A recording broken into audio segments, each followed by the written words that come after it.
few years back, I was just intrigued. There was a local private university that charges about 10 times what we charge for tuition.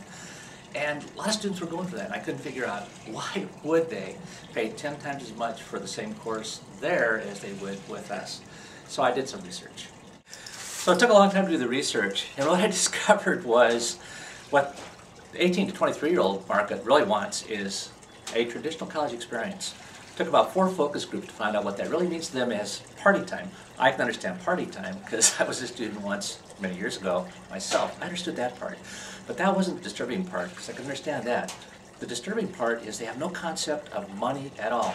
They've never had to borrow money, have never had anything that cost a lot of money. So right now, they're sitting ducks for anybody that wants to get them to sign a loan. That was disturbing to me, and that's why I created this program, trying to teach a little bit of financial literacy to college students. And the brutal truth, this is the way it works. You can't spend more than you've got coming in unless you're going to borrow from somebody or you've got some money saved. What I discovered is almost everybody wants the same thing. You want the American dream. You want to have a good lifetime partner. You want to be respected. You want to have a career that makes sense. You want to be able to buy a house. That's an American concept, but you want to be able to buy a house. What I've discovered is they had no concept how having a lot of debt makes it impossible to achieve the American dream. So that's why I created this program. Don't believe that stuff about all it takes is love. You've got to support your family. You've got to support yourself. Most young couples fight about money. Got to have enough money to live well. There's good debt and bad debt. Good debt is debt that's actually going to make you a better life. It's a long-term investment that's going to create a better life for you. Bad debt's just you want something right now, you've got a credit card so you can get it, so you go ahead and you buy it. But it doesn't really add value to your life long-term. So you got to watch out for the bad debt, the good debt. You're going to have some good debt probably to get through college. The average student now has, what, about $25,000 in debt? That's a lot, and that causes a lot of problems. But good debt versus bad debt, just going to have to be really careful. What a lot of students don't realize, again, the same course costs at a minimum of 4 times as much at a public university as it does at a community college. And if you go into those private schools that were advertising, made it look so easy, those are like 10 times as much as to take the same course as at a community college. It makes it really hard to live the American. So watch the bad debt. Good debt helps you live a better life, helps you achieve the American dream. Bad debt makes it impossible to buy a house. So bottom line is education does pay. Last big recession, people with the more education you had, the less likely you were to have a problem with unemployment, the more money you made. So education pays. The real issue here is not to wind up with too much debt. Yeah, and I know. The cafeteria is where you meet all your friends. It's a lot of fun. I got to tell you though, typically cafeteria food, the reason you like it is it's full of fat, it's full of sugar. It's really not very good for you. If you eat at home, carry lunch, you'll save a lot of money, but also you'll probably eat healthy. Because if you're at home, you have the time to choose the fruits, the vegetables, all that stuff. That will make you feel good. So you don't need to live in the cafeteria. But it's fun. You don't have to go to an expensive university those first 2 years. The reality of it is that the degree that you're going to have is the one that's going to be where you attended your senior year. So it doesn't make any sense to not get the same courses for 4 times less at a good community college. The other thing that most people don't realize is that university professors do not get paid to teach. They get paid to do research.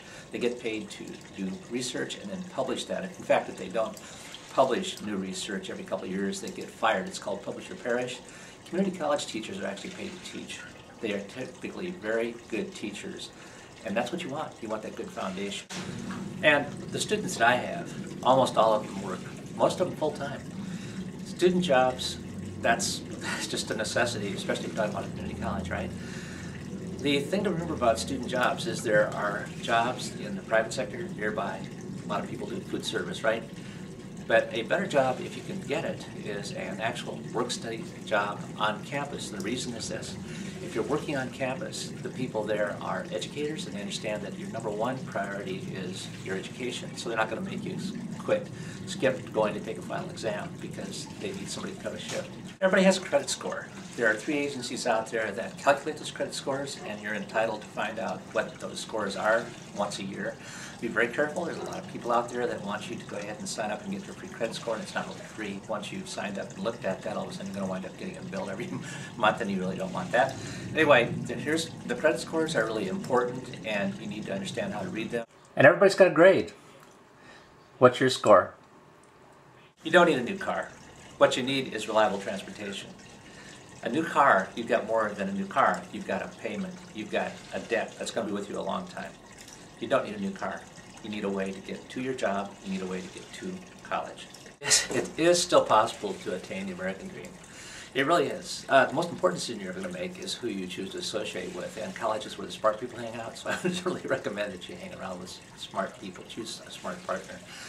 It's possible to get a good career field. I mean, basically, what we do at community college is we do prepare people for careers. So you can do that. So the reality is you're probably going to have to borrow some money. Now, the good news is the pay-as-you-earn program was just passed about a year ago. It's really recent.